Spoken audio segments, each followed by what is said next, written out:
Hello students, welcome back to English Master. Today we are going to do part 3 of chapter Enemy, and in part 1 and part 2 we learnt about Dr. Sadao and Hana, who got married.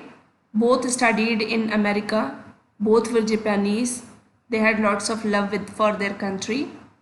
Also we learned that when they were married they had 2 kids. They were married completely in Japanese style. Their family was too much patriotic. One day when they were standing near the railing, they found a man and they brought him home, and they could find out that he was an enemy as it was the time of war. We learnt that the enemy was American. He was a white man. He had he had escaped from the prison, and he was being shot and was almost dead. When they brought him home, they shared the story with their servants and they wanted to take care of him unless he gets better and he would be able to hand over to the police. So let us begin. Down on the motionless man, this man must have extraordinary vitality or he would have been dead by now. But then he was very young, perhaps not yet 25. अब उसने सोचा, हाना ने सोचा कि अब तक तो ये आदमी मर गया होता, लेकिन इसके अंदर शायद बहुत विल पावर है और अभी यंग है, इसीलिए एक गन शॉट को झेल कर पानी में इतनी देर पड़े रहने के बाद, बेहोश होने के बाद भी he is still alive and he is not even 25 years old, so that means he is very young. You mean die from the operation? Hana asked. Yes, Sadao said. तो उसने कहा तुम्हारा मतलब है कि ये ऑपरेशन से मर सकता था? तो उसने कहा हाँ, लेकिन नहीं, ऐसा नहीं होगा. Hana considered this doubtfully, and when she did not answer, Sadao turned away. At any rate something must be done with him, he said, and first he must be washed. He went quickly out of the room and Hannah came behind him. She did not wish to be left alone with the white man. He was the first she had seen since she left America, and now he seemed to have nothing to do with those whom she had known there. Here he was her enemy, a maniac, living or dead. तो हाना ने जो है उसकी तरफ doubtfully देखा, लेकिन उसने कहा कि इस मैन को पहले हमें वॉश करना चाहिए. इसलिए जैसे ही वो रूम से बाहर आया, हाना भी उसके पीछे आई, क्योंकि वो आदमी चाहे बेहोश था लेकिन फिर भी हाना उसके साथ रुकना वहाँ पर नहीं चाहती थी, क्योंकि जब से उसने अमेरिका को छोड़ा था, जब से अमेरिका से वापस आई थी, उसने किसी भी वाइट मैन यानी अंग्रेज़ को अपने आसपास नहीं देखा था. और अब जब वो देखा तो वो उसका एनिमी था, एक मेनेस, चाहे वो जिंदा था चाहे वो मर चुका था. So we can see the hatred that was hidden in Hannah's heart, and she was not even to stay there with him, though he was not in his senses, but turned to the nursery and called Yumi. वो गई और उसने किससे बुलाया? Nursery में से Yumi को बुलाया, यूमी जो उनकी मेड थी. But the children heard her voice and she had to go in for a moment and smile at them and play with the baby boy, now nearly 3 months old. तो वो अंदर गई क्योंकि बच्चों ने उसकी आवाज़ सुन ली थी, और वो अपने उस बच्चे के साथ, बेबी बॉय के साथ खेलने लगी जिसकी एज लगभग 3 months थी. Over the baby soft black hair she motioned with her mouth, you me come with me. और ये हम देख सकते हैं कि उसने अपने हाथ को अपने बच्चे के सर में घुमाया और उसने उसको किस किया और यूमी से कहा कि मेरे साथ आओ. So this is how she showed her affection and love towards the kid, and she came out with the servant Yumi. I will put the baby to bed, Yumi replied. He is ready. She went with Yumi into the bedroom next to the nursery and stood with the boy in her arms, while Yumi spread the sleeping quilts on the floor and laid the baby between them. तो उन्होंने उसका बिस्तर तैयार किया, उन्हें दोनों को बिस्तर पर लेटाया और वो तब तक वहीं खड़ी रही जब उन्होंने स्लीपिंग क्विल्ट्स फ्लोर पर डाली और बेबी को उसमें लिटा दिया. Then Hannah led the way quickly and softly to the kitchen. The 2 servants were frightened at what their master had just told them. The old gardener, who was also a house servant, pulled the few hairs on his upper lip. हाना ने जल्दी से उस जगह को छोड़ा और kitchen में गई. दोनों सर्वेंट जो थे, जो घर के, वो घबराए हुए थे क्योंकि उनके मालिक ने जो उन्हें बताया वो सुनकर वो घबरा गए थे. ओल्ड गार्डनर जो था वो भी हाउस सर्वेंट था, वो भी अपने लिप्स के बाल को खींच रहा था. So this all we can learn that this all conditions which are shared about people show that they were not ready to accept a man in their house who was, though he was not fine, he was being gunshot and he was almost dead, but they were worried because they did not wish to see a white man in the house, though it was their master's house. So they all were disturbed. Master ought not to heal the wound of this white man, he said bluntly to Hannah. The white man ought to die. First he was shot, then the sea caught him and wounded him with the rocks. If the master heals what the gun did and what the sea did, they will take revenge on us. उसने कहा कि हमारे मालिक को चाहिए कि इसके wound को हील ना करें। हाना ने कहा कि वाइट मैन जो था वो मर जाना चाहिए था, पहले उसको गोली लगी, फिर वो समुद्र में गिरा, फिर उसको लहरों में वॉश किया उन्होंने यहाँ से वहाँ उसको, फिर रॉक्स से भी चोट लगी। अगर वो उसको ठीक नहीं करेंगे तो ये सब चीज़ें उनसे रिवेंज लेंगी। I will tell him what you say, Hannah replied courteously, but she herself was also frightened, although she was not so superstitious as the old man was. Could it ever be well too? तो ये चीज़ें क्या show करती हैं? सुपरस्टिशियसनेस।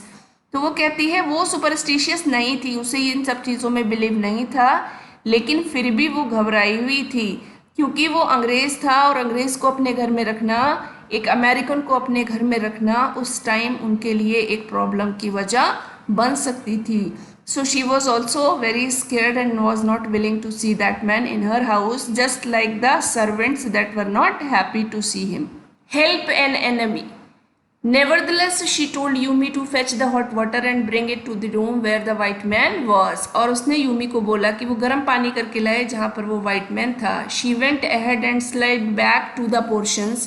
Sadao wasn't yet there, Yumi following, put down her wooden bucket, then she went over to the white man. When she saw him, her thick lips folded themselves into stubbornness.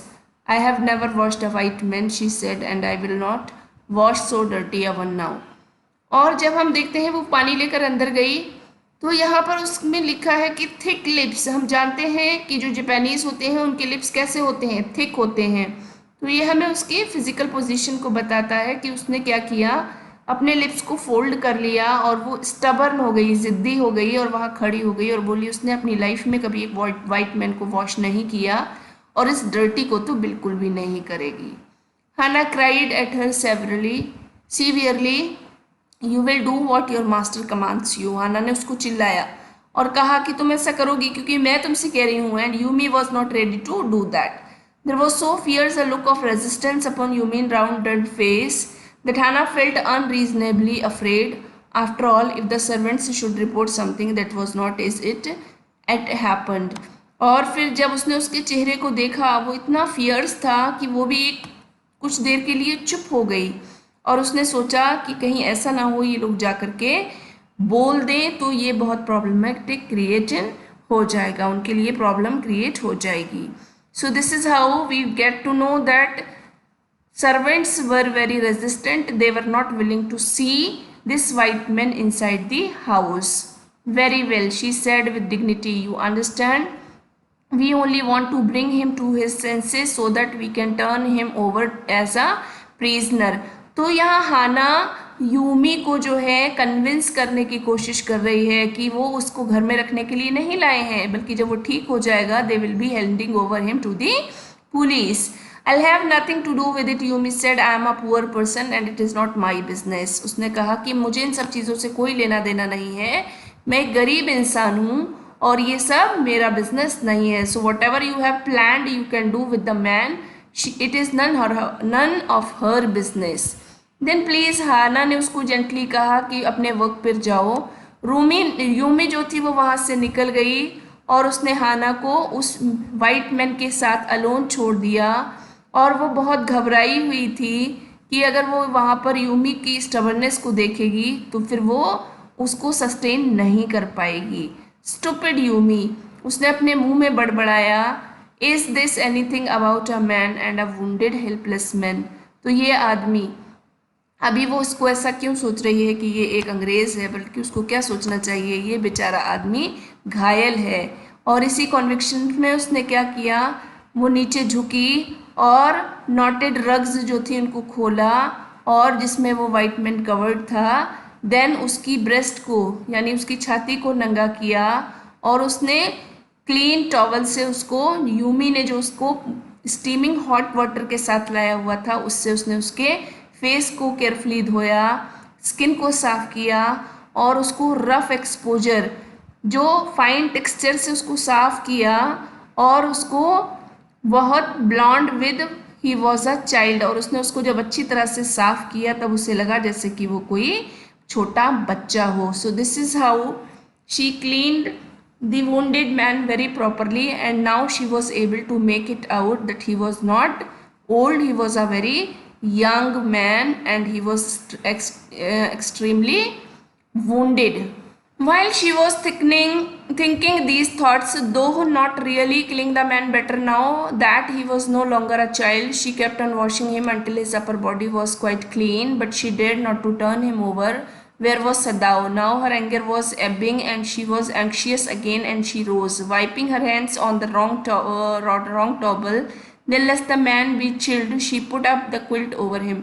अब जब उसने उसको साफ किया तो अब उसके मन से ये निकल गया कि वो उसका अपने बच्चे की जैसे सफाई कर रही है, और उसका एंगर दोबारा आने लगा, और वो एंशियसली वहाँ से खड़ी हो गई, अपने हाथों को टॉवल से साफ किया, और उसके बाद उसने उस मैन को किससे, एक क्विल्ट से, एक गद्दे से ढक दिया। सदाओ, और उसने चिल्लाकर बुलाया। He had been about to come in when she called. His hand had been on the floor and now he opened it. She saw that he had brought his surgeon emergency bag and that he wore his surgeon coat. तो अभी तक जब हाना उसकी सफाई कर रही थी तो doctor Sadao was preparing to operate the man, so that when he came in he was ready, he had worn his coat and he had all the emergency kit with him so that he could operate and take out the bullet from his body. You have decided to operate. उसने कहा हाँ। He turned his back to her and unfolded a sterilized towel निकाली, और उसने floor पर उस पर tokonoma alcove and put his instrument out of upon it. तो उसने वहाँ पर अपने सारे इंस्ट्रूमेंट्स निकाले और उसे वहाँ पर रख दिए। देखिए ये लिखा हुआ है टोकोनोमा क्या है, a niche or an alcove in a Japanese home for displaying a flower arrangement. तो जहाँ पर पीस ऑफ आर्ट होता है उसके ऊपर उसने उसे अपने क्या निकाल कर रख दिए, सारे इंस्ट्रूमेंट उस पर रख दिए, और उसने उससे कहा कि टॉवल लेकर आओ। वो ओबीडियंटली उसने कहना माना, वो गई, वो भी एंग्शियस थी। लिनन स्लीव्स को उसने ऊपर किया और टॉवल निकाली, और ओल्ड पीसेस ऑफ मैटिंग के, जिससे कि ब्लड जब रन करे तो वो फाइन कवरिंग पर ना जाए, इसलिए उसने वरांडा से, जहाँ पर उसके गार्डनर ने कुछ स्ट्रिप्स काट कर रखी हुई थी, वो डेलिकेट श्रब और कुछ चीज़ें वो वहाँ से लेकर एक आम फुल अपनी पूरी आम में भर कर ले आई। और जब वो नीचे रूम में गई तो उसने देखा this was useless. The blood had already soaked through the packing of the man's wound and had ruined the mat under him. वो सब चीज़ें अरेंजमेंट किया जब उसने, लेटर शी रियलाइज्ड कि जो ब्लड था वो ऑलरेडी उसके बहकर उसकी क्विल्ट में जा चुका था और उसके नीचे की मैट को उसने रुइन कर दिया था। Oh the mat, she cried. Yes it is ruined, Sadao replied as though he did not care. Help me to turn him, he commanded her. अब वो जो उल्टा पड़ा था उसने उसको कहा कि उसको टर्न करवाओ, हेल्प करो मेरी, ताकि मैं उसकी गोली जो पीछे लगी थी वो निकाल सकूँ, आगे से तो वो साफ हो चुका था, तो इसलिए उसने उसको ओबे किया without a word and began to wash the man's back carefully, और उसने उसकी बॉडी को पीछे से धो दिया। Yumi would not wash him, she said. Did you wash him then? तो उसने कहा हाँ मैंने धोया, क्योंकि यूमी ने मना कर दिया था। और उसने कहा he did not seem to hear her, but she was used to his absorption when he was at work. She wondered for a while. और उसने कहा कि उसने कभी ऐसा नहीं सुना कि उसने किसी काम को मना किया हो, लेकिन अब वो अपने काम पर वापस लौट गई। So here we learnt that Hannah cleaned the man though she was not ready, and the servants like Yumi were very resistant and they did not touch the white man. Now they were going to operate along with Hannah. Hannah and Dr. Sadao both were ready to operate him and to bring him into his senses. Moment if it mattered to him what was the body upon which he worked so long, as it was for the work he did so excellently. You will have to give the anesthetic if he needs, he said. और अब वो जब वो तैयार थे उसको operate करने के लिए तो उसने कहा उसको एनेस्थीसिया आप दोगे अगर ज़रूरत पड़ेगी. Like he was already fainted, तो उन्होंने एनेस्थीसिया नहीं दिया, लेकिन कहा इन बिटवीन अगर उसको होश आ जाता है तो उसे ज़रूरत पड़ने पर एनेस्थीसिया दे देना. I she repeatedly blankly but never have I. तो उसने कहा मैंने ऐसा नहीं किया कभी. तो उसने कहा इट्स ईजी इनफ. और he was taking out the packing now and the blood began to flow more quickly. He peered into the wound with the bright surgeon's light fastened on his forehead. और उसने अपने चेहरे पे, आप इस picture में देख सकते हैं, यहाँ उसने अपने फेस पर जो है वो ऑपरेटिंग जो लाइट है वो लगा रखी है और उसने उसके बांध कर उसके वुंड को खोला और उसमें से उसने बुलेट निकालने की कोशिश की. The bullet is still there, he said with cool interest. Now I wonder how deep this rock wound is. If it is not too deep, it may be that I can get the bullet, but the bleeding is not superficial. He said he lost much blood. तो उसने कहा अब अगर उसके rock ने ज़्यादा चोट लगाई होगी तो जो गोली है वो और भी अंदर चली गई होगी. तो अब देखना ये है कि मैं घर में रहकर इसकी गोली को बाहर निकाल सकता हूँ या नहीं. और उसने ये भी बताया कि उसकी बॉडी से ब्लड बहुत ज़्यादा बह चुका था. At this moment Hana choked. Hana को लगा कि उसका गला भर आया है. He looked up her and saw her face the colour of sulphur. उसके चेहरे का रंग सल्फर जैसा येलो पड़ गया था. Don't faint, he said sharply. He did not put down his exploring instrument. If I stop now the man will surely die. उसने कहा इतना खून बह रहा है, डरो मत, अगर मैं अब रुक गया तो ये मैन श्योरली मर जाएगा. She clapped her hands to her mouth and leaped up and run out of the room. अब वो वहाँ रेजिस्ट नहीं कर पाई, उसने अपने फेस को कवर किया, मुंह पर हाथ रखकर वो रूम से बाहर चली गई. Outside in the garden he heard her reaching but he went on with his work. वो सुन सकता था कि वो बाहर खड़े होकर घबराहट की आवाज़ें आ रही हैं, लेकिन उसने अपने वर्क को कंटिन्यू रखा. It will be better for her to empty her stomach. अब उसे फील हुआ कि वो वॉमिट कर रही है तो अच्छा होगा कि उसके पेट में जो भी है बाहर आ जाए. He thought. He had forgotten that of course she had never seen an operation, but her distress and his inability to go to her at once made him impatient and irritable with his man who lay like dead under his knife. और अब वो चाहता था, he wanted to go out and console his wife, but he couldn't go as he had seen this man under his knife whom he was operating. So he was in the middle condition. He was caught in the middle condition that he should be either going out and should be helping out the wife, or else he should continue with his operation. So students, we will learn till here only. In next part, I will cover another part of the chapter. Till then, take care. Do not forget to subscribe the channel to keep yourself updated. We'll soon meet in next video.